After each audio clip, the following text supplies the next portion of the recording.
எல்லாரையுமே வரவேற்கிறோம் இந்த வேல்யூஸ் ஃபார் லைஃப் சீரீஸில், ஆர்ட்ஸ் ஃபார் லைஃப் சீரீஸில். எப்பயும் போல ஒரு நிமிட அமைதியிலிருந்து பரமாத்மாவை ஆவாகனம் பண்ணலாம்.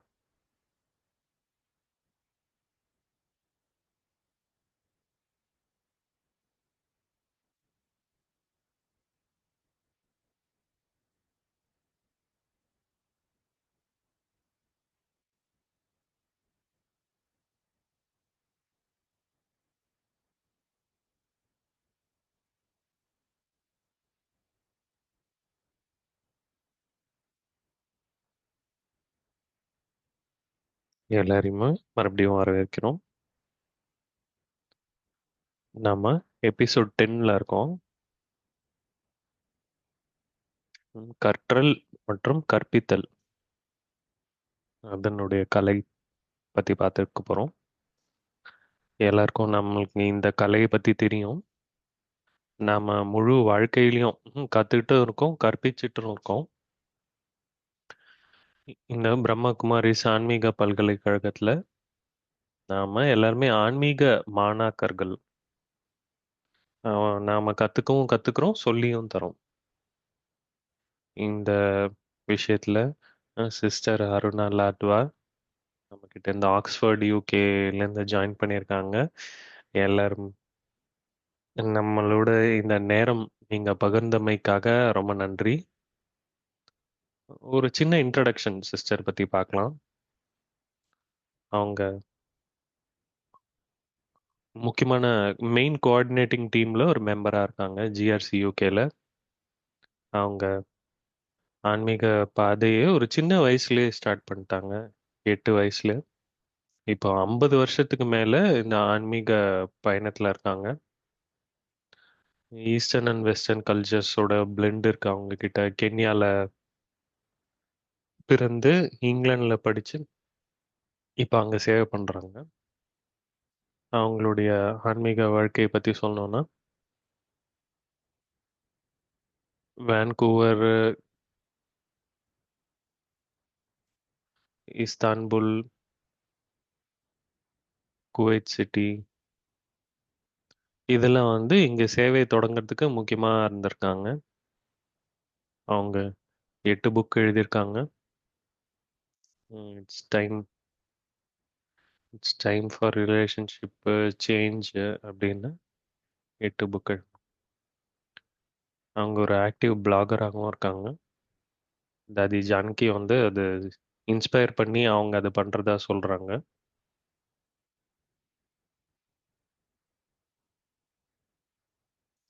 இந்த சின்ன இன்ட்ரடக்ஷனோட இப்போ வேன்கூவர் டீம் அவங்கள வரவேற்பாங்க. ஓம் சாந்தி அருணா.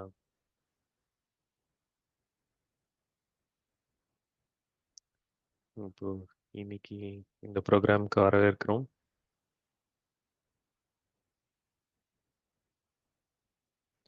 ஏன்னா உங்களுக்கு அந்த கலை இருக்கு, கத்துக்கிறது, கற்பிக்கிறது. நிறைய புக் எழுதியிருக்கீங்க.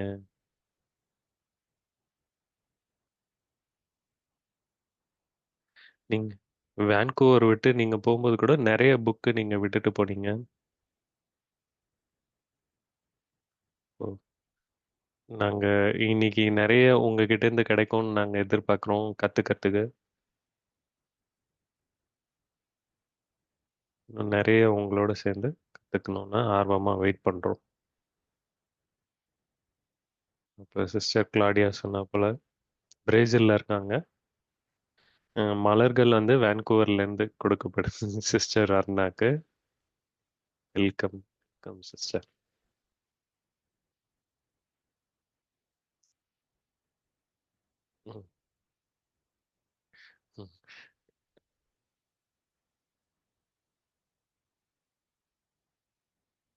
நம்ம எல்லாமே உலகத்தினுடைய ஒவ்வொரு கார்னர்லயும் இணைஞ்சிருக்கும். என்னை அழைத்தமைக்கு நன்றிகள். நான் ஆரம்பிக்கட்டுமா? இப்போ சிஸ்டர் கிளாடியா எனக்கு தெரியும் உங்க பேட்டரி சிஸ்டர் மோரின், சிஸ்டர் ஜெயந்திக்கு ஹலோ சொல்லுங்க. ம். எல்லாரையுமே வரவேற்கிறேன்.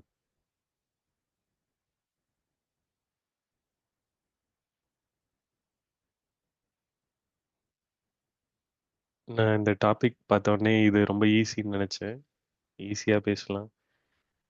ஏன்னா நான் இதை பத்தி தெரியும் போது இன்னும் எனக்கு நல்லா புரியும்னு நினைக்கிறேன். இப்போ கத்துக்கிறது ரொம்ப நல்ல விஷயம்ல. கத்துக்கிட்டு நாம வளரவும் செய்றோம். இப்போ நான் ஒரு பிபிடியை ப்ரெசென்ட் பண்ண போறேன். இது வந்து ஈஸியா இருக்கும் கத்துக்கிறதுக்கு. நிறைய பிளாக் ஸ்கிரீன்லாம் பார்க்குறீங்க. இப்போ என்னோட பாயிண்ட் என்னன்னா, இது ஒரு கலை, கற்றல் மற்றும் கற்பித்தல். கற்பித்தல் பற்றி நான் அப்புறமா சொல்றேன். வாழ்க்கையே ஒரு ஸ்கூல்.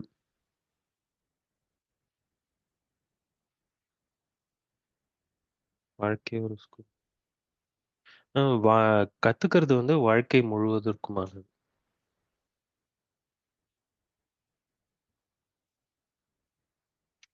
நம்ம எப்போ நமக்கு இது வாழ்க்கை ஒரு ஸ்கூல், ஒரு எஜுகேஷன். நான் அந்த மாதிரி ஒரு மைண்ட் செட்ல வந்துட்டேன்னா, அப்ப நான் வளர முடியும். அப்போ மைண்ட் செட், ஆட்டிடியூடு, எது என் கூட நடக்கிறது எல்லாமே என்ன இன்னும் புத்திசாலியா, இன்னும் பலசாலியா ஆக்குது அப்படின்னு புரிஞ்சுக்கும் போது இன்னும் அது பயனுள்ளதாக இருக்கு. நான் லைஃப் வந்து ஸ்கூல்னு சொல்றேன்னா, நான் வந்து இதுலேருந்து கிராஜுவேட் பண்றேன்னு சொன்னேன்னா,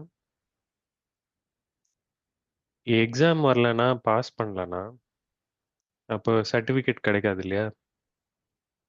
சர்டிஃபிகேட் கிடைக்கலன்னா கிராஜுவேட் ஆக முடியாது. அப்போ ஏதாவது ஒரு சேலஞ்ச் வந்ததுன்னா நல்லது இல்லையா? அது வந்து நான் எங்க இருக்கேன்னு எனக்கு காமிக்கிறதுக்காக அந்த பிரச்சனை வருது. அத வந்து நம்மள ஹம்பிளாவும் வைக்குது, பணிவாவும் வைக்குது. அப்ப எதெல்லாம் நடக்குதோ, என்னுடைய ஈகோவ விலக்கி வைக்கிறதுக்காக வருது. வாழ்க்கை வந்து ஒரு ஸ்கூலு. எக்ஸாம் வச்சு நம்மள பெர்ஃபெக்ட் ஆக்குது. இந்த வாட்டி நான் அதுல பெஸ்ட்டா பண்ணலன்னா, எனக்கு இன்னொரு ஆப்பர்ச்சுனிட்டி கண்டிப்பா கிடைக்கும். ஃபெயிலியர் வந்து பனிஷ்மென்ட்லாம் கிடையாது. ஃபெயிலியர் வந்து ஒரு ஆப்பர்ச்சுனிட்டி. நான் வளர்றதுக்கு. அப்பதான் வந்து நான் ஆர்வமா இருப்பேன்ல, கத்துக்கணும். அடுத்த லெசன் என்ன? அடுத்த பாடம் என்னன்னு தெரிஞ்சுக்கிறதுக்காக. அதனால தான் வாழ்க்கை வந்து ஸ்கூல் அப்படின்னு சொல்றோம். கத்துக்கிட்டோம், என்ஜாய் பண்ணோம். இன்னொன்னு வந்து நம்ம ஸ்டேயிங் ரெலவென்ட், அதாவது உலகியலுக்கு பொருத்தமா இருக்கணும். இப்ப நெறைய கம்பெனிஸ் இருக்காங்க. அவங்க வந்து மாற்றத்துக்கு ஒத்துப்பட்டு வரல. நோக்கியா மாரி, கோடாக்கு, ஜெராக்ஸ்,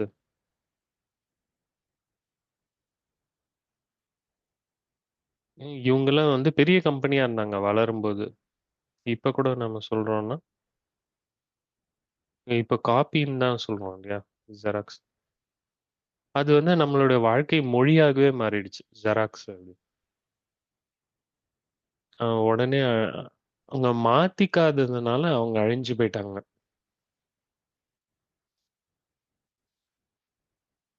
அப்போ மக்களோட தொடர்புடையதா இருக்கும்பொழுது தான் அந்த கம்பெனிங்களாலாம் இருக்க முடியுது.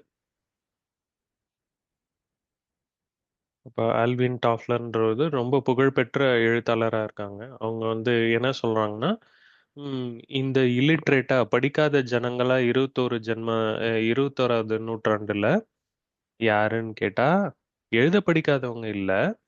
ஆனா யாரால கத்துக்கிட்டு, மறந்து மறுபடியும் கத்துக்கிறதுக்கு முடியாதோ, அவங்க தான் வந்து இல்லிட்ரேட், அதாவது படிக்காதவர்கள் அப்படின்றாங்க.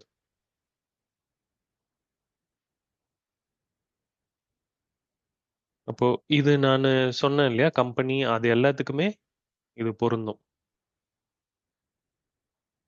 அவரு வந்து சோசியல் தியரிஸ்டா, ரைட்டரா இருந்திருக்காரு. எப்படி வந்து டெக்னாலஜி மாறுது, மாற்றம் அத வந்து சரியா புரிஞ்சு அதனுடைய தாக்கம் என்ன? சமூகத்து மேல, மக்கள் மேல எல்லாமே சொன்னாரு. அது வந்து என்ன தீம்லலாம் பேசுறாருன்னா, எப்படி தொடர்ந்து படிச்சுக்கிட்டே இருக்கிறது, எப்படி மாற்றத்துக்கு ஏத்த மாரி நாம மாறுறது, அப்புறமா எப்படி வந்து அதனுடைய சைக்காலஜிக்கல் எஃபெக்ட், அதுக்கப்புறமா வருங்காலத்துக்கு உகந்ததாக இருக்கக்கூடிய படிப்பு எப்படி இருக்கணும், இத பத்திலாம் அவரு பேசியிருக்காரு.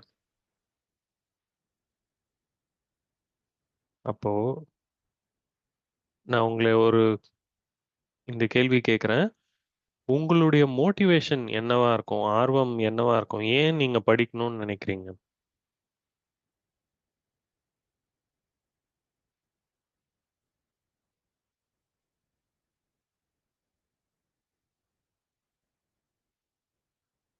உங்க மனசுல வரக்கூடிய ஃபர்ஸ்ட் ஆன்சர் என்னவா இருக்கணும்? அப்போ நான் என்னுடைய உந்துதல் என்னவா இருக்கும்னு சொன்னேன்னா, சுயமரியாதை.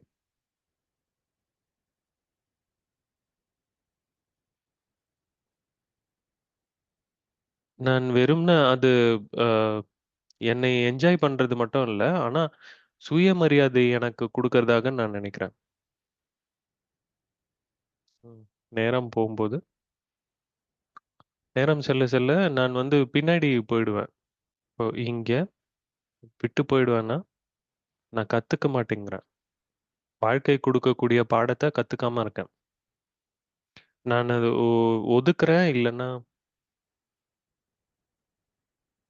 அப்போ அது என்ன? நான் வந்து ஆன்மீகமா வளரல. ஸ்பிரிச்சுவலா வளரல. நான் அதை ஏத்துக்கிறது இல்ல. அதனால ஒரு ஃபிக்ஸட் மைண்ட் செட் இருக்கும்.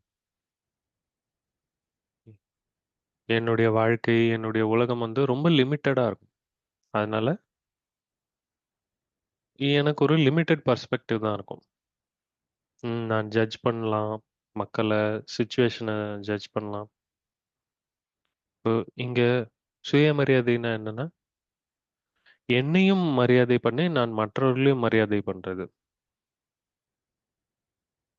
நானு இத்தனை நாடுகளுக்கு புலம்பெயர்ந்து போயிருக்கேன். அதனால இங்கிலாந்துலேருந்து போம்போது,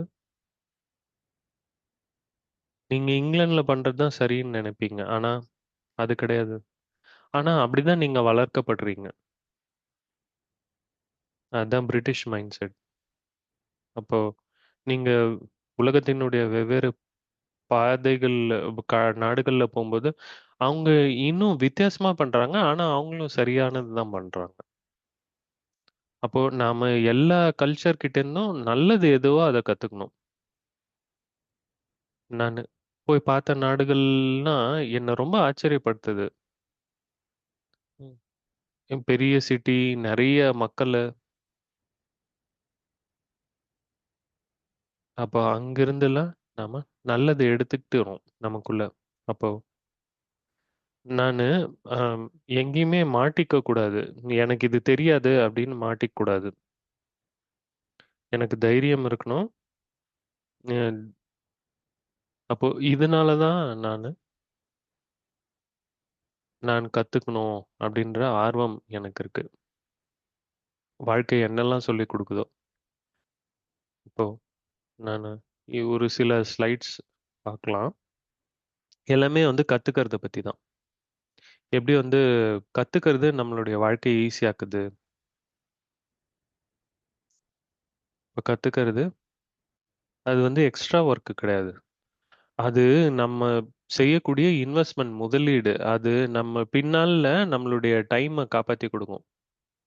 நம்ம எதையா ஒண்ணு கத்துக்கிட்டோம்னா, ஆர்கனைசிங்கா இருக்கலாம், மேனேஜிங்கா இருக்கலாம். அதுல வந்து நாம இன்னும் பெட்டர் ஒவ்வொரு நாளும் பெட்டர் ஆயிட்டே போவோம்.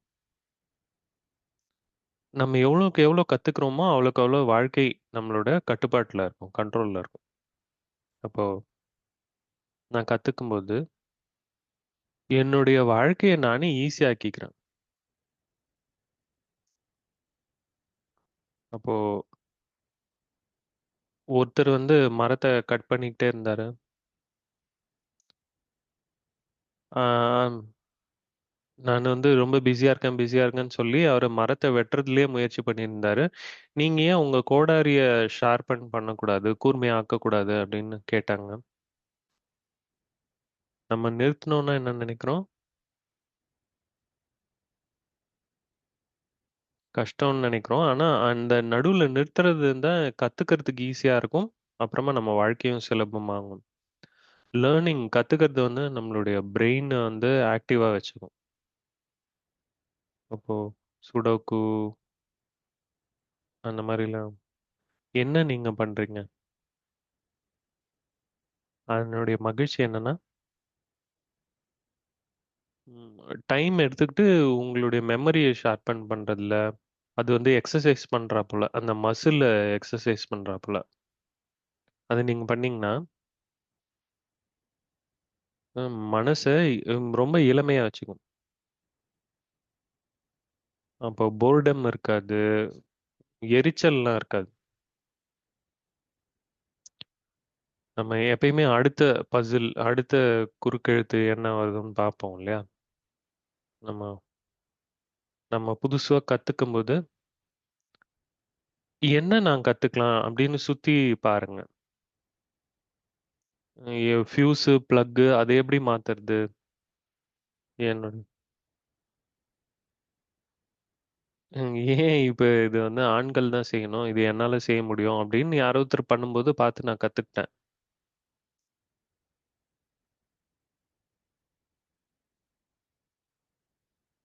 கத்துக்கிறது வந்து நம்மளுடைய கான்ஃபிடன்ஸ் தைரியத்த அதிகமாக்குது.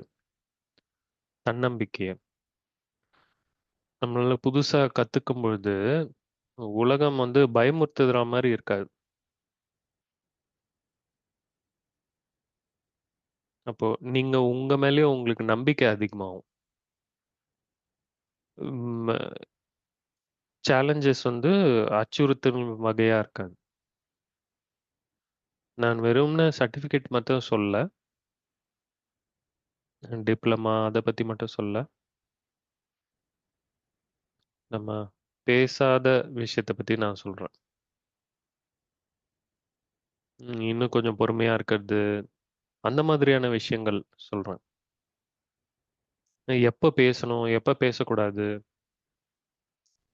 இது உங்களுடைய உள்ளூரமான அந்த தன்னம்பிக்கைய அதிகமாக்கும். அப்போ கத்துக்கிறது வந்து நமக்கு அ ஃப்ரீடம் குடுக்கும். விடுதலை குடுக்கும்.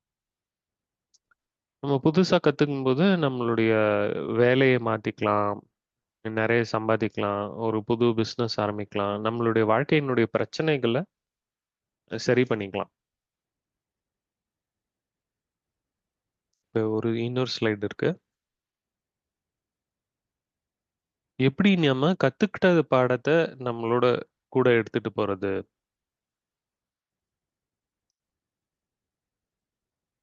இங்க நான் கேட்கறது என்னன்னா, எதுல நீங்க சிறப்பா இருக்கீங்க? எதுல நீங்க சிறப்பா இல்ல?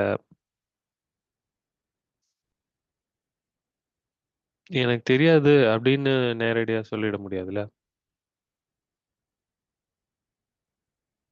அப்போ நாம கத்துக்கணும் அப்படின்ற சேலஞ்ச் அந்த இது எடுத்துக்கணும் நாம. அப்போ லேர்னிங் வந்து ஒரு செல்ஃப் டிஸ்கவரி தன்னைத்தானே புரிஞ்சுக்கிறது கூட சொல்லலாம். அப்ப எனக்கு ஒரு ஸ்கில் வேணும்.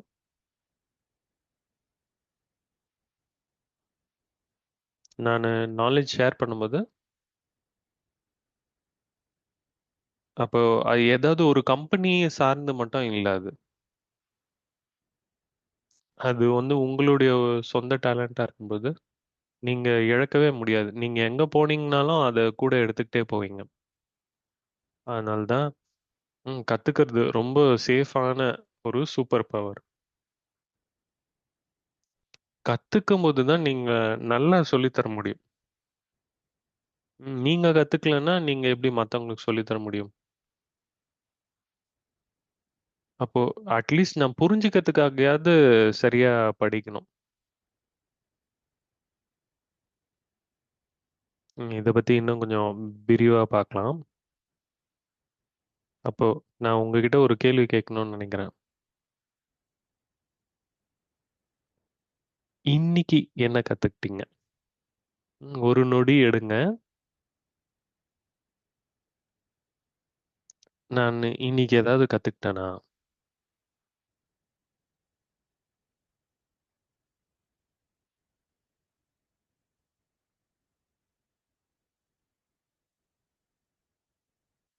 அப்போ நான் உங்களுக்கு ஒண்ணு சொல்றேன். இன்னைக்கு நான் என்ன கத்துக்கிட்டேன்னு சொல்றேன்.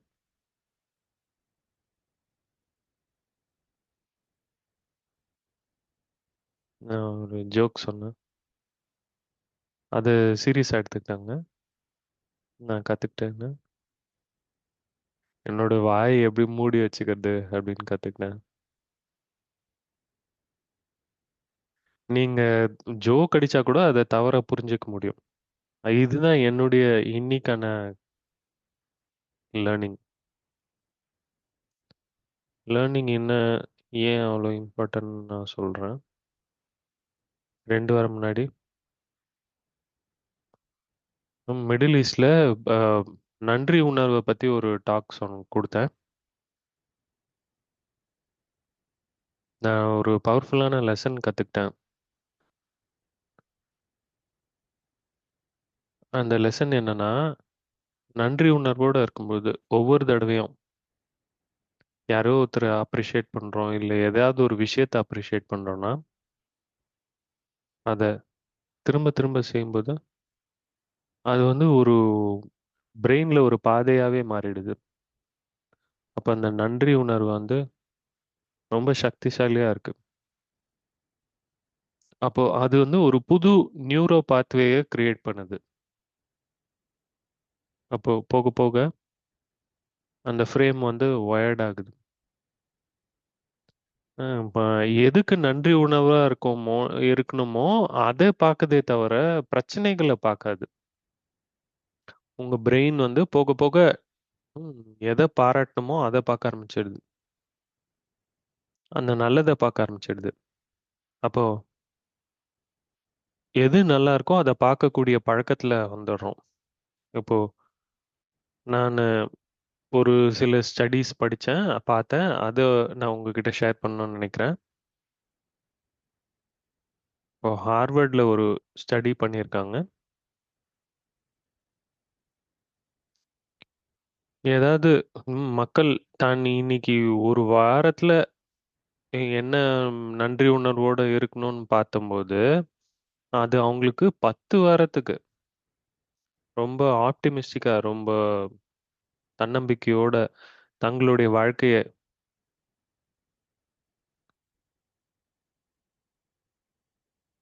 நம்மளுடைய மெடிடேஷன்ல வந்து ஒவ்வொரு நாள்லயும் இத ட்ரை பண்றோம் நாம. என்னோட கிடைச்ச எல்லாத்துக்கும் நன்றி உணர்வோட அந்த புது நியூரல் பாத்வே வந்து கிரியேட் ஆகுது. அதன் மூலியமா மாயங்கள் நடக்குது. இன்னொரு ஸ்டடி, இவர் வந்து டாக்டர் ராபர்ட் எம்மன்ஸ். உலகத்திலே பெரிய சயின்டிஸ்ட் லீடிங் கிராட்டிட்யூட பத்தி. அவங்க ஸ்டடி என்ன சொல்லுதுன்னா, 3 வாரம் அந்த நன்றி உணர்வ பாராட்டுனாங்கன்னா, அவங்களுக்கு கிடைக்கக்கூடிய எக்ஸ்பீரியன்ஸ் என்னன்னா, மகிழ்ச்சி 25% அதிகமாகுது. அம் ஸ்லீப் குவாலிட்டி வந்து அதிகமாகுது. ஆங்ஸைட்டி, பிளட் பிரஷர் இதெல்லாமே கம்மியாகுது. அது வந்து ஒரே ஒரு விஷயம் தான் இல்லையா? ஒவ்வொரு நாளும் நம்ம புதுசா ஏதாவது கத்துக்கிட்டோம்னா, பிராக்டிஸ் பண்ணோம்னா எப்படி இருக்கும் பாருங்க. அது நம்மகிட்ட இந்த மாரி ரிசல்ட்ஸ் காமிக்கும். நம்ம பெரிய ஆன்மா நல்லா ஆகும், உடலும் நல்லபடியா ஆகும். எப்படி கத்துக்கிறது? முதல்ல கவனம். ஸ்கூல்லயும் பார்த்தீங்கன்னா, யார் வந்து நல்லா படிப்பாங்கன்னு பார்த்தீங்கன்னா, அவங்க கவனம் நெறைய குடுப்பாங்க. அதே போல தான் நாமளும் நெறைய கவனம் குடுக்கணும். பாயிண்ட் என்னன்னா, நமக்கு இன்ஃபைனைட் அட்டென்ஷன் இல்ல. அதாவது அளவற்ற அட்டென்ஷன் இல்ல. டேனியல் கானமன் அவரு 1973ல ஒரு ஸ்டடி பண்ணியிருக்காரு. அவர் என்ன சொன்னார்ன்னா, அவரோட புக் பேரு அட்டென்ஷன் அண்ட் எஃபர்ட். நாம கவனம் குடுக்கும்போது, அதுக்கு பெரிய மென்டல் எனர்ஜி தேவை. அந்த மென்டல் எனர்ஜி வந்து லிமிட்டடா இருக்கு. அதனால அவர் என்ன சொன்னார்ன்னா, இது வந்து மித் மல்டி டாஸ்கிங்கிறது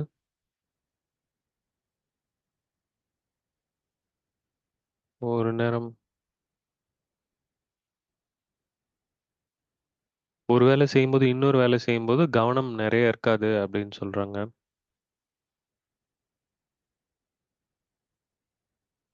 அதனால அவர் என்ன சொல்றாருன்னா, ஒவ்வொரு வாட்டி கவனம் குடுக்கும்போது, முயற்சி பண்ணும்போது என்ன நடக்குதுன்னா, புது புது நியூரோ கனெக்ஷன் வந்து உருவாகுது. அதனால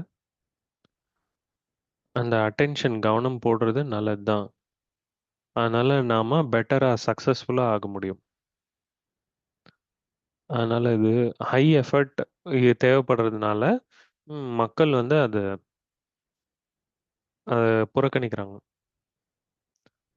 அந்த மென்டல் எனர்ஜி தான் புது நியூரல் பாத்வே கிரியேட் பண்ணுது.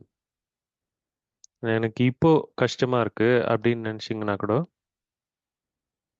ஏன்னா நாம புது நியூரல் பாத்வே கிரியேட் பண்றோம். அந்த மாதிரி பார்த்தீங்கன்னா, ஓ நான் ஒரு சில நேரம் இது இது பண்ணி ட்ரை பண்ணிட்டேன்னா போறோம் அப்படின்னு தோணும். அப்ப அவரு சொன்னா போல ஃபோக்கஸ்டு காக்னிட்டிவ் எஃபெக்ட் எதை கத்துக்கினாலும் சரி, நாம ஃபோக்கஸ்டு அட்டென்ஷன் கொடுக்கணும். ஹிந்தியில சொல்றோம். மெடிடேஷன்னா தியானம்னு சொல்றோம்.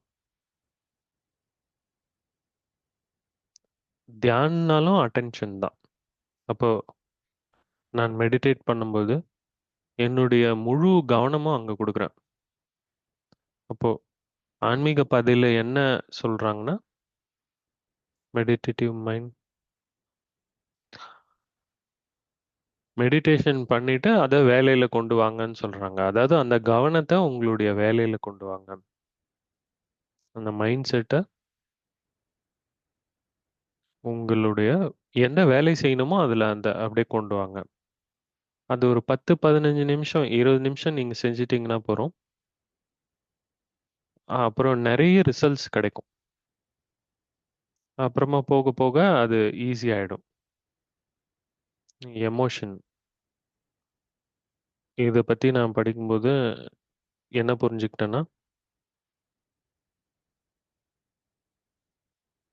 எ எது வந்து நீங்க எமோஷனலா ஃபீல் பண்றீங்களோ, அது வந்து உங்க கூடவே இருக்கும் ரொம்ப நாளு. எந்த ஒரு சூழ்நிலை, சிச்சுவேஷன் வந்து உங்களோட இருந்ததுன்னு பார்த்தீங்கன்னா, ரொம்ப மெமரபிளா இருந்தது. நினைவு கூரும் வகையா இருந்தது. ஏன் அது வந்து உங்களுக்குள்ள ஏதோ ஒரு உணர்ச்சிகள தூண்டியிருக்கு. நெகட்டிவோ, பாசிட்டிவோ ஏதோ ஒண்ணு. அது ஏதோ ஒரு எம்பராஸ்மென்ட்டா இருக்கலாம், ஷேமா இருக்கலாம். ஏன் அது வந்து உங்க நினைவுல இருக்கு?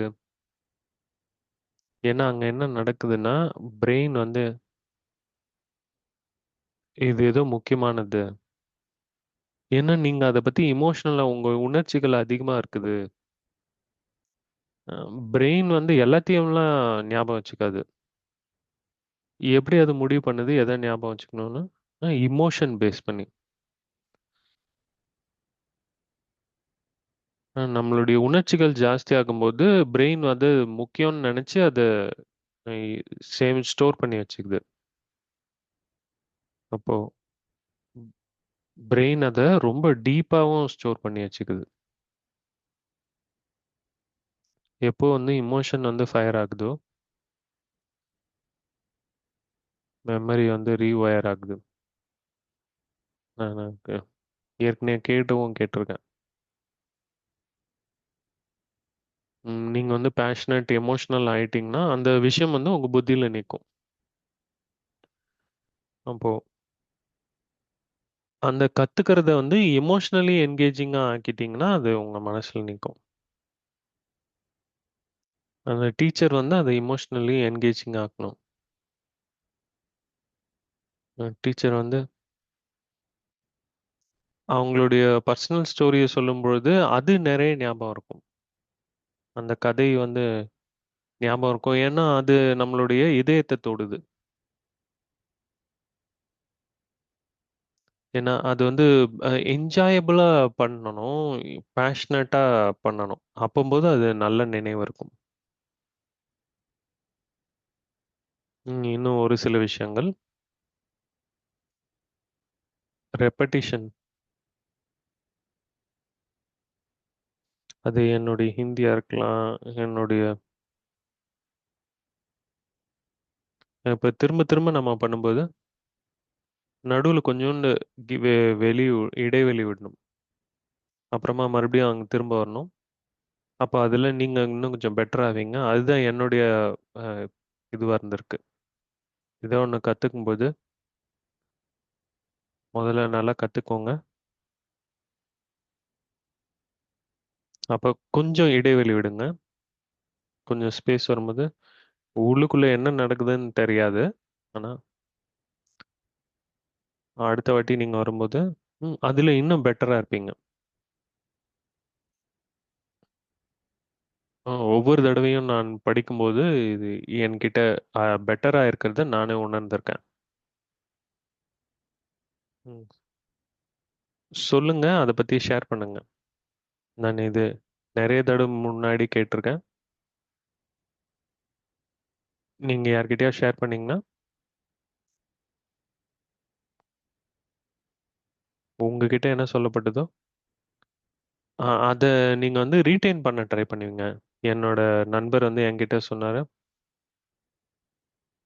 நீங்க போய் இந்த லெக்சருக்கு போயிட்டு, என்ன கேட்டீங்களோ அத வந்து என்கிட்ட சொல்லுங்கன்னா, அப்போ அந்த நேரம் என்ன பண்ணுவோம்னா, நெறைய ஞாபகம் வச்சுப்போம்.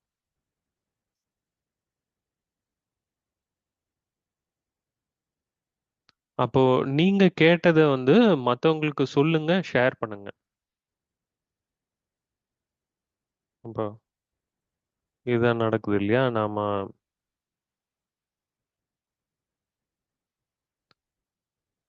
அப்போ பெரிய செயல் இருந்ததுன்னா, அத வந்து பிரிச்சு பிரிச்சு பண்ணுங்க. சின்ன சின்னதா. பைட் சைஸ்னா எத உங்களால சூ பண்ண முடியுமோ அந்த மாரி பண்ணுங்க. அப்போ ஒரே நேரத்துல எல்லாத்தையும் எடுத்துக்காதீங்க. ஒரு லாங்குவேஜா இருக்கட்டும், பப்ளிக் ஸ்பீக்கிங்கா இருக்கட்டும், கத்துக்கணும்னா, ஒரேடியா பண்ணாம சின்ன சின்ன ஸ்டெப்ஸா அடியா எடுத்து வைங்க. அப்புறமா பர்சிஸ்ட், இன்சிஸ்ட் அதாவது அதிலேயே ஈடுபட்டு இருங்க. ஆனா உங்க மனசாலயே நீங்க அத எதிர்க்காதீங்க.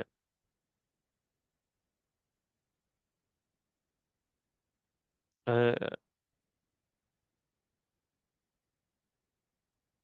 அப்போ நான் ரொம்ப நிலையா நின்னுருக்கேன்.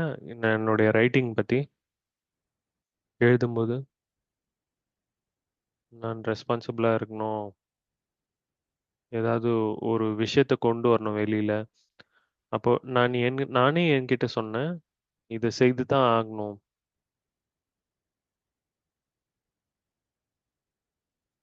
நீங்க வந்து உங்களையே நீங்க விட்டு குடுத்துறாதீங்க. அதான் நான் சொல்றேன். நீங்க ஏதாவது ஒண்ணு கத்துக்கணும்னா, அதுல கவனம் குடுத்துக்கிட்டே இருங்க. அப்புறமா நீங்க கத்துக்கிட்டத ஏதாவது ஒரு பர்ப்பஸோ, ஐடென்டிட்டியோட அ அ தொடர்பு படுத்திக்கோங்க.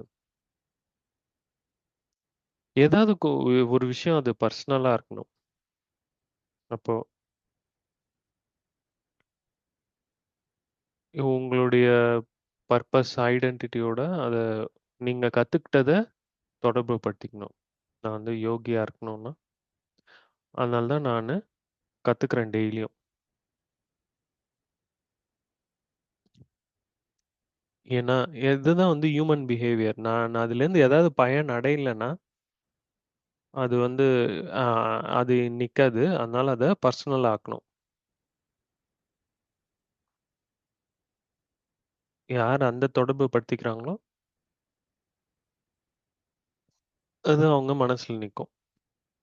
அப்போ கைசன் அப்படின்னு அடுத்தது சொல்றாங்க. டெய்லி கொஞ்சம் கொஞ்சம் இம்ப்ரூவ்மெண்ட். கன்டினியூஸா இம்ப்ரூவ்மெண்ட்.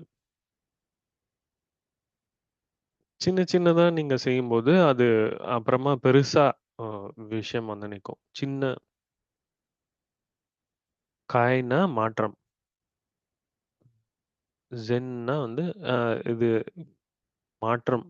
நல்லதுக்கான மாற்றம். அப்போ ஒவ்வொரு நாளும் கொஞ்சம் கொஞ்சமா மாறுறது. ம்.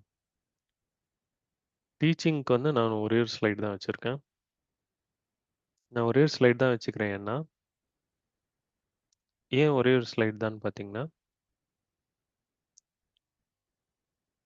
என்னுடைய மனதார நான் என்ன நினைப்பேன்னா, நான் எதுவுமே சொல்லிக் குடுக்க முடியாது. மத்தவங்கள இன்ஸ்பயர் தான் பண்ண முடியுமே தவிர, யாருக்கும் எதுவும் சொல்லி தர முடியாது. நம்ம வந்து கத்துக் குடுக்குறோம். எப்படி பண்ணணும் அப்படின்லாம் சொல்றோம். ஆனா, அத கத்துக்கணும்னு ஆர்வம் அவங்க கிட்ட இருக்கா என்னன்னு நமக்கு தெரியாது. ஒரு சில பாயிண்ட்ஸ் இருக்கு.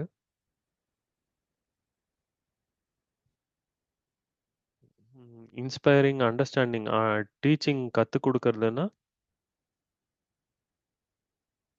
நாம வந்து குட் லேர்னரா இருந்தோம்னா, கண்டிப்பா நம்ம நல்ல டீச்சரா இருக்க வாய்ப்பு இருக்கு.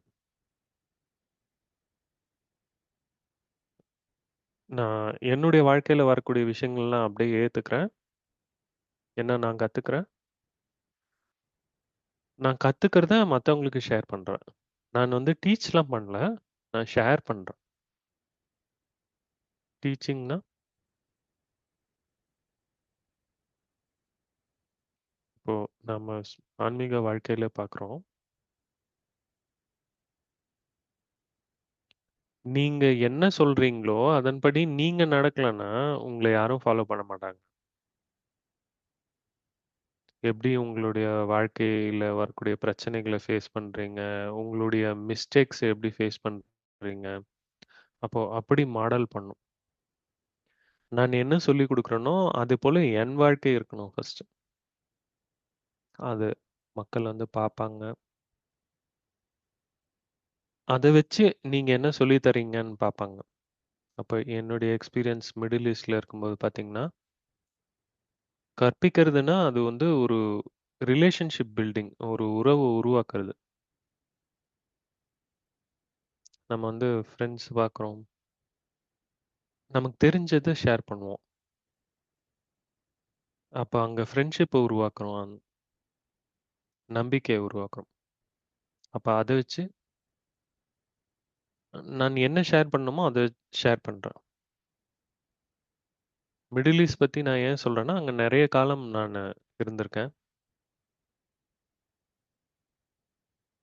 "நீ எனக்கு அமைதிய பத்தி சொல்லிக் குடுக்க யாரு?" அப்படின்னு நெனைப்பாங்க. அப்ப நான் இங்க கத்துக் குடுக்கலாம் வரல. ஒரு சின்ன ஷேரிங் தான் பண்றேன். அப்ப அதுதான் நான் வந்து உறவு முறைய உருவாக்குறது அப்படின்னு நான் சொல்றேன். அப்போ அதான் நான் அன்புன்ற வார்த்தையே சேர்த்துருக்கேன்.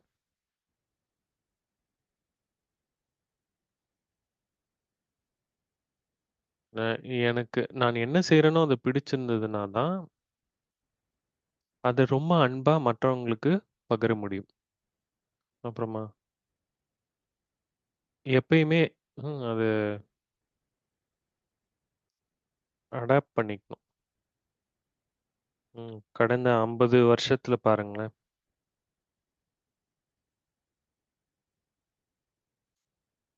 நான் வந்து எப்பயுமே என்னுடைய எண்ணங்கள்ல ஃபிக்ஸ்டா, ரிஜிடா இருக்க முடியாது. எ என்ன கத்துக் குடுக்குற விஷயத்துலயும் சரி, கத்துக்கிற விஷயத்துலயும் சரி. நான் வந்து என்னோட அம்மா சொல்லிக் குடுத்த விஷயங்கள் பார்த்தீங்கன்னாலும், அப்ப அந்த நேரத்துல வந்து அது சரியா இருந்தது. அதுக்கப்புறமா இப்ப இருக்கிறவங்க வந்து வேற மாதிரி சொல்லிக் குடுக்குறாங்க. அப்போ டீச்சர்ஸ் வந்து அந்த உத்வேகத்த உருவாக்கணும். அந்த டெம்ப்டேஷன் உருவாக்கணும். கத்துக்கணுன்ற ஆர்வத்த உருவாக்கணும். அ என்னோட பயாலஜி டீச்சர் எனக்கு ஞாபகம் வராங்க.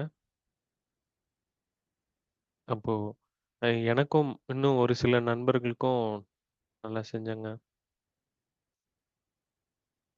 அப்ப அவங்க எங்களுக்காக ஸ்பெஷல் ஷீட் ஹார்ட் கொண்டு வருவாங்க. அவர் வந்து எங்கள மோட்டிவேட் பண்ண ட்ரை பண்ணாரு.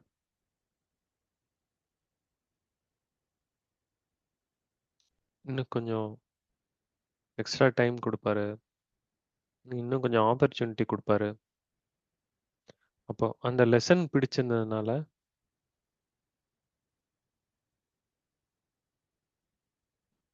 நானும் நல்லா கத்துக்கிட்டேன்.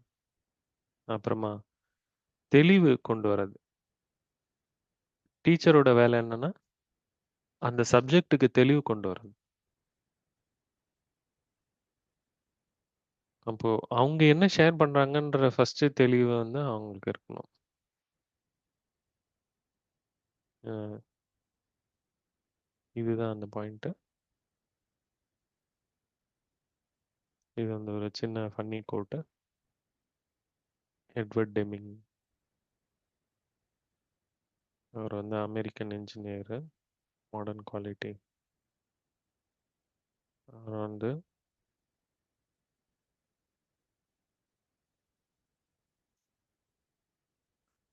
அவர் வந்து ஃபாதர் ஆஃப் மாடர்ன் குவாலிட்டி சொல்லுவாங்க.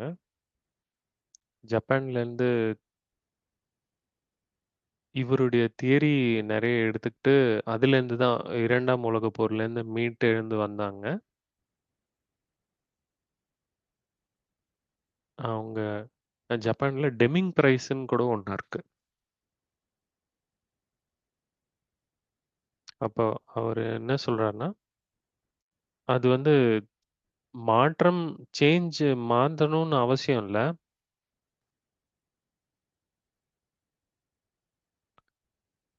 நான் மாறலன்னா, என்னால உயிர் பிழைக்க முடியாது. அந்த மாதிரி ஒரு நெலைமை.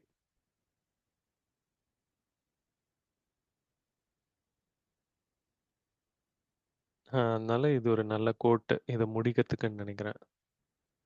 இந்த உலகத்துல எனக்கு இன்னொரு வாழ்க்கை முறைய கத்துக்கணும். நான் இப்போ வரைக்கும் செய்றது சரி வரலன்னா, இன்னொன்னு ஏதாவது ஒண்ணு கத்துக்கணும். இப்படிதான் இருக்கு. இந்த உலகம் எதுல மாறுறதே இல்ல அப்படின்லாம் இல்ல. எல்லாமே வேற வேறயான மைண்ட் செட். நம்ம கிட்ட தான் இருக்கு. நான் எப்படி அத அடாப்ட் பண்ணிக்கணும் அப்படின்னு. வந்து வெவ்வேறான வாழ்க்கை. அப்போ இந்த இதோட முடிக்கிறேன். ஏதாவது கேள்விகள் இருந்தா பார்க்கலாம். ரொம்ப நல்லது sister.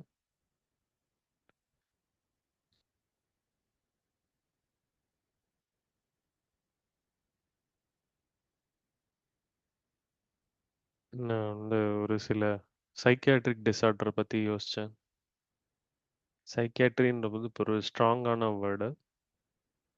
ஏடிஹெச்டன், attention deficit hyper activity disorder. நீங்க மல்டி டாஸ்கிங்லாம் கிடையாது. குழந்தைங்களுக்கு என்ன சொல்லுவோம்னா, ஸ்க்ரீன் டைம் வந்து கம்மி பண்ணுங்க. அவங்க வந்து அடிக்டடா இருக்காங்க. 6 மணி நேரம், 8 மணி நேரம். அப்போ அதிலிருந்து ஒரு 1/2 மணி நேரம் மொபைல் இல்லாம இருக்கணும் அப்படின்னு. நாம வந்து எல்லாருமே ஏடிஹெச்டி இல்லன்னு நினைக்கிறோம். எப்படி நான் என்னுடைய கவனத்த அதிகமாக்கிக்கிறது? மெடிடேஷன் உதவி செய்யும். இருந்தாலும் எப்படி வந்து கவனத்த அதிகப்படுத்திக்கிறது? இந்த மாரி இன்னைக்கு காலைக்கு பயத்த பத்தி பேசிட்டு இருந்தோம். எப்படி வந்து பயத்த வெல்றது? உங்களுக்கு ஒரு கார் ஆக்சிடென்ட் இருந்ததுன்னா, உடனே டக்குன்னு பயம் வரும். அப்போ உடனே நீங்க கார்ல மறுபடியும் ரோட்ல போயிடணும். அதே போல உங்களுடைய அட்டென்ஷன் ஸ்பேன் அதிகமாக்கணும்னா, ம் மெடிடேஷன்லேருந்து வந்து அத செஞ்சு பாருங்க. மெடிடேஷன்லுமே அந்த ஃபோக்கஸ்டு அட்டென்ஷன உருவாக்குறோம். அப்போ அங்கேருந்து வந்து நீங்க என்ன வேலை செய்யணுமோ, அங்க இம்மீடியட்டா அதுல போய் பாருங்க. அப்போ அந்த வேவ் லென்த்த நீங்க எடுத்துட்டு போறீங்க. இத நான் செஞ்சு தான் எதுலயுமே ஷார்ட்கட் எதுவுமே இல்ல. 2 நாள் முன்னாடி தான் பார்த்தேன். மெடிடேட் பண்ண முடியல அப்படின்னு யாரோ ஒருத்தர் சொன்னாங்க. உங்களுக்கு கடவுள் மீது அன்பு இருக்கான்னு கேட்டா, அப்போ அன்பு பண்றதுக்கு உங்களுக்கு நெறைய சுயமரியாதை இருக்கணும். சுயமரியாதை இருக்கு. இது எல்லாமே இருக்குன்னா, அப்ப நீங்க கொஞ்சம் சோம்பேறித்தனமா இருக்கீங்க. அப்ப எ புத்தி கொஞ்சம் சோம்பேறித்தனமா இருக்குன்னா, என்னால கத்துக்க முடியாது. ஆனா நீங்க ட்ரை பண்ணீங்களா? அப்போ இதெல்லாம் தாண்டி தான் நாம வரணும். இந்த ஃபீலிங் என்னால இது செய்ய முடியல. அப்போ நைக்கி ஸ்லோகன் போல போய் இறங்கி அந்த வேலைய செஞ்சாகணும். நீங்க கரெக்ட்டா சொன்னீங்க. சாட் பாக்ஸ்லயும் வந்திருக்கு. நியூராலஜில சொல்லலாம். நியூரான்ஸ் வந்து ஃபயர் டுகெதர், வயர் டுகெதர் சொல்லுவாங்க. இப்ப இந்த கொஸ்டினும் அதுல ரிலேட்டடா இருக்குன்னு நினைக்கிறேன். அப்போ மொமெண்ட் ஆஃப் ஆங்கர் என்ன சொல்லுதுன்னா, இந்த ட்ரிகர் வந்து அது வந்து ரொம்ப முக்கியம்னு எனக்கு தோணுது. அப்போ அப்போ அது வந்து எப்படி எக்ஸ்பிரஸ் பண்ணாம அதுலேருந்து கத்துக்கிறது? ஓ!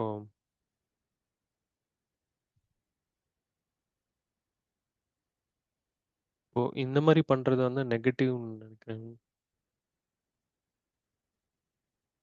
அப்போ பயம், ஆங்கர் அப்படின்ற எமோஷன எப்படி வந்து மேனேஜ் பண்றது? அத எப்படி கண்ட்ரோல் பண்றது? கோவத்த.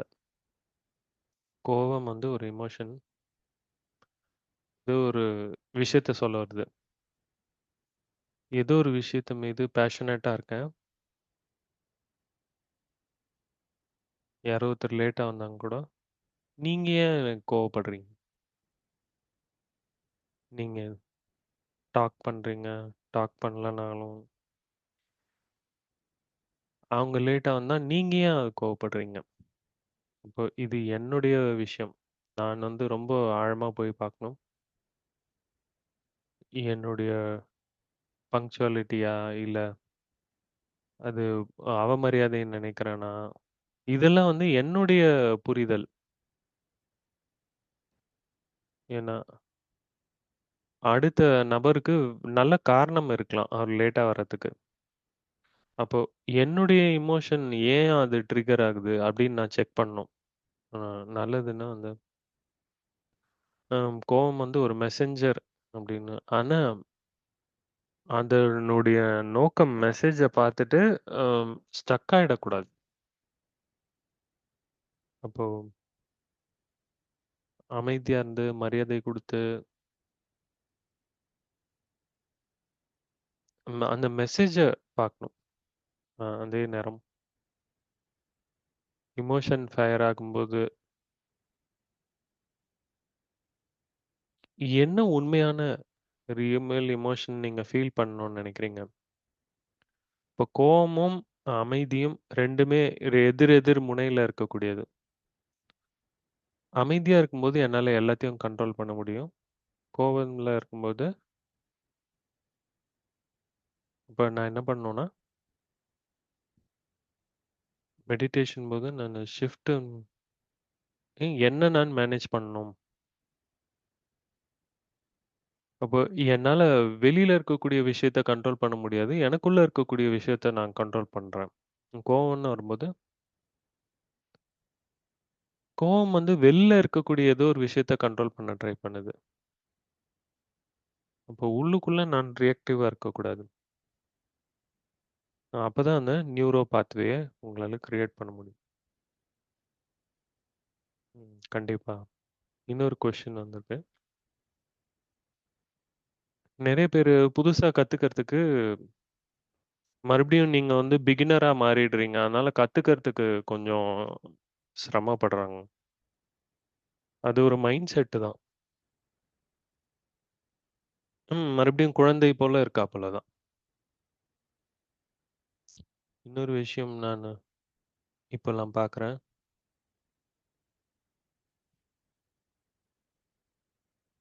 நானுமே என்னுடைய பிலீஃப்லாம் பார்க்குறேன். நானும் வந்து உங்கள அத செய்யணும். ஓ! இப்போ நான் மறுபடியும் ஆரம்பிச்சேன்னா, ம் குழந்தையா, நாவலிஸ்ட்டா ஆனா, அதுல என்ன தப்பு இருக்கு? எந்த தப்பும் இல்ல. ம் ஒரே நிமிடத்துல நான் நோபடியா ஆயிட்டு, யாரும் இல்லாதவரா ஆயிட்டு, அ அது என்ன சொல்லி தர்றது அப்படின்றத ரொம்ப பணிவா ஏத்துக்கணும். அதுல என்ன தப்பு இருக்கு? அப்ப ஏதோ ஒரு வகையில எனக்கு அந்த ஈகோ ஏன் நான் கத்துக்கூடாது? ஏன் நான் எது தடையா இருக்கு அப்படின்னு,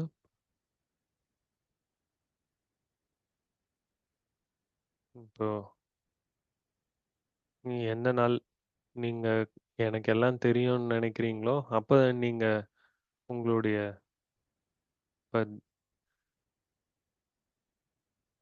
தாதி ஜானகி பத்தி ஒரு சில எக்ஸாம்பிள் சொல்லுங்க. ஏதாவது லேர்னிங் எக்ஸ்பீரியன்ஸ் அவங்க கிட்ட இருந்து. ஆமா. நான் குவைத்துக்கு போனேன். அங்க ஒரு ஃபோட்டோ இருந்தது. ம். தாதி வந்து என்னுடைய புக்கு புடிச்சிருக்கா மாரி, படிக்கிற மாரி. "இட் டைம் ஃபார் ரிலேஷன்ஷிப்" அப்படின்ற புக்கு. அதுதான் வந்து தாதி. ம். விதவிதமான மேகசின் படிப்பாங்க. World renewal. அப்போ அவங்க கத்துக்கணும்னு நினைப்பாங்க. நெறைய நேரத்துல மத்தவங்க கிட்டேருந்து கேட்கணும்னு நினைப்பாங்க. நாம வந்து அவங்க கிட்ட கேட்க ரெடியா இருப்போம். அப்போ இதுதான் தாதி. எப்பயுமே அவங்க கத்துக்கணும். அதுக்கு ஆர்வமா இருப்பாங்க. அத வரவேற்பாங்க. 40 வருஷமா கழிச்சு வெஸ்ட் விட்டு போனாங்க. அதுக்கப்புறமா புதுசா நெறைய கத்துக்க வேண்டியிருந்தது. தாதி எப்பயுமே குழந்தை போல. 60 வயசுல இல்ல ரிட்டயர் ஆவாங்க.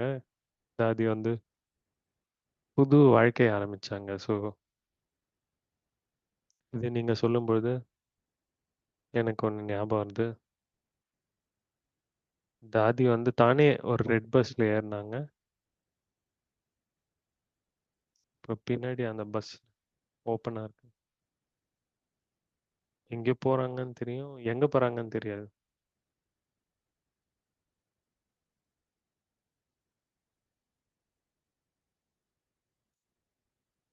தாதி தானே வந்தாங்க. இந்த ரோடுக்கு, அந்த ரோடுக்கு போணும், சர்வீஸ் போணும். அந்த வயசுல போனாங்க.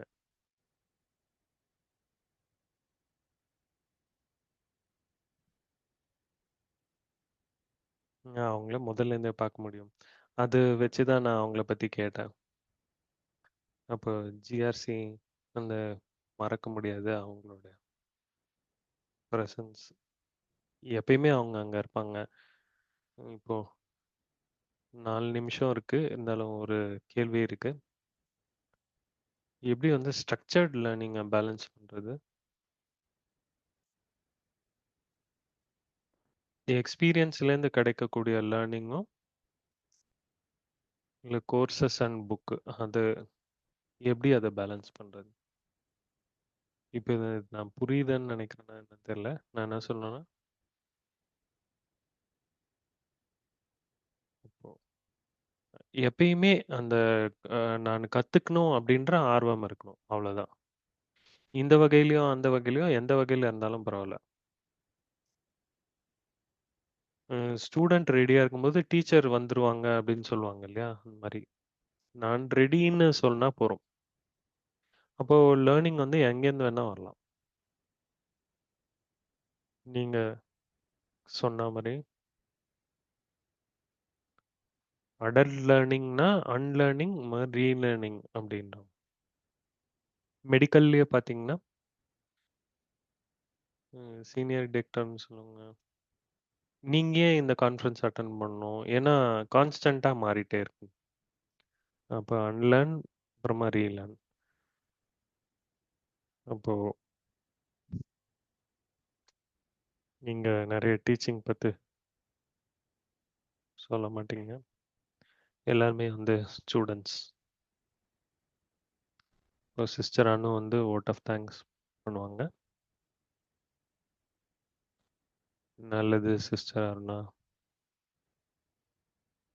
நெறைய ஆழமான இன்சைட்ஸ் நமக்கு கிடைச்சது.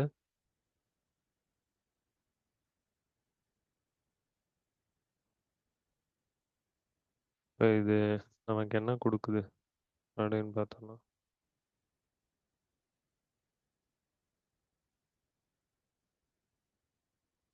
அப்ப அதோட சுயமரியாதை, தன்னம்பிக்கையோட இணைச்சிங்க. புதுசா நியூரல் பாத்வே கிரியேட் பண்ணுது. அது நமக்கு ஒரு ஃப்ரெஷ்னஸ் குடுக்குது.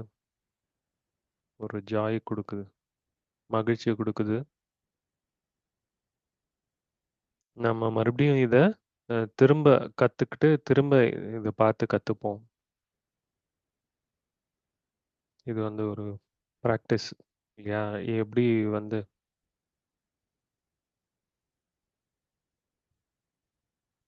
இப்ப ரொம்ப நல்ல டாபிக் இருந்தது. Thank you so much. கடைசியில நம்ம மெடிடேஷன் இருக்கும். சின்ன அனௌன்ஸ்மென்ட்.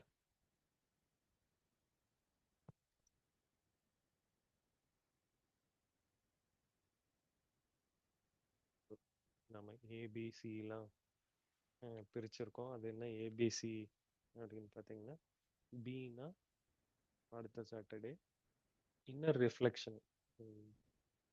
அதே சேம் ஆர்ட்டை பற்றி இன்னொரு சீனியர் நம்மளோட இருக்காங்க, சிஸ்டர் ஜூடி ஜான்சன். இப்போ அடுத்த சாட்டர்டே, அடுத்த 29th நவம்பர். இந்த சிஸ்டர் கோஷா அதை டிசைன் பண்ணியிருக்காங்க.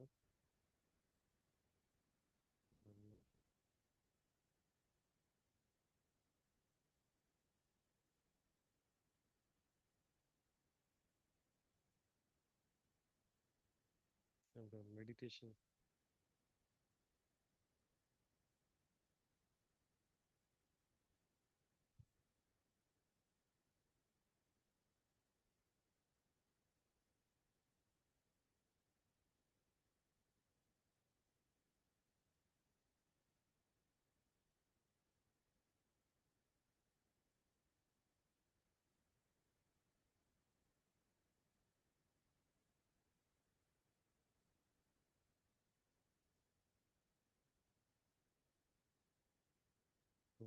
அடுத்தது மெடிடேஷன் போனோம்.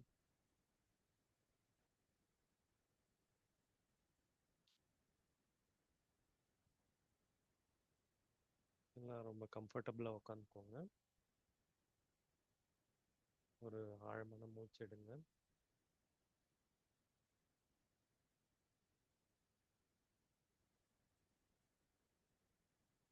இப்போ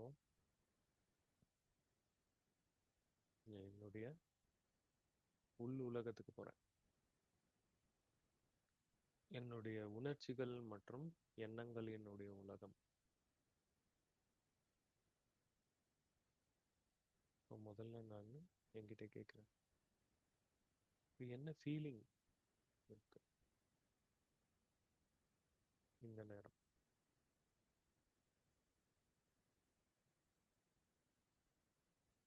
என்ன ஃபீலிங்?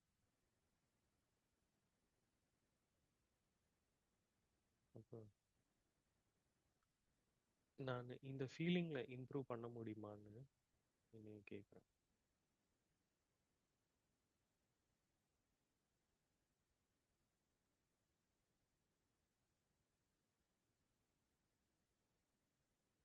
இதை விட உயர்ந்த ஃபீலிங்கா என்ன இருக்க முடியும்?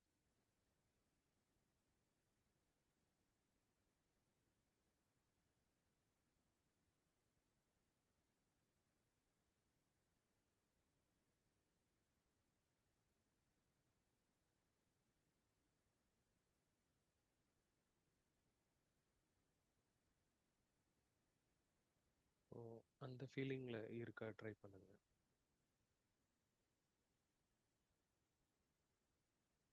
அந்த ஃபீலிங் எது உங்களை ரொம்ப நல்லா ஃபீல் பண்ண வைக்குது? உங்களுக்கு எது சுயமரியாதை கொடுக்குது?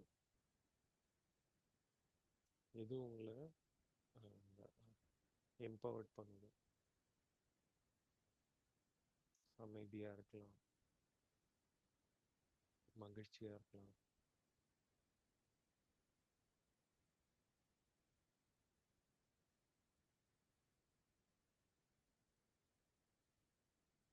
ஸோ இந்த உங்களுக்கு ஸ்ட்ரென்த் கொடுக்கக்கூடிய இடத்துல இருந்து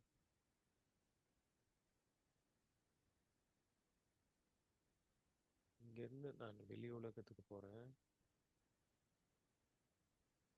இந்த மிக உயர்ந்த நிலையிலிருந்து நான் உலகத்தை எதிர்கொள்றேன்.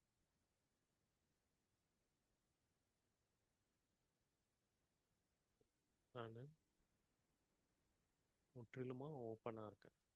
என்ன கத்துக்கணுமோ அதற்கு ரெடியா இருக்கேன். உங்களுடைய சுயமரியாதையில நிலைத்திருங்க. உங்களுடைய பாதுகாப்பு, சுயமரியாதை. அப்புறமா அதுல இருந்து ஃபேஸ் பண்ணுங்க.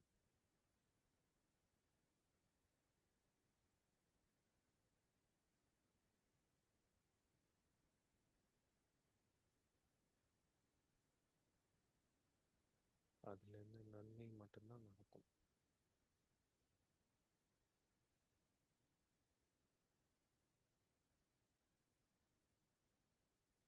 ஓம் சாந்தி.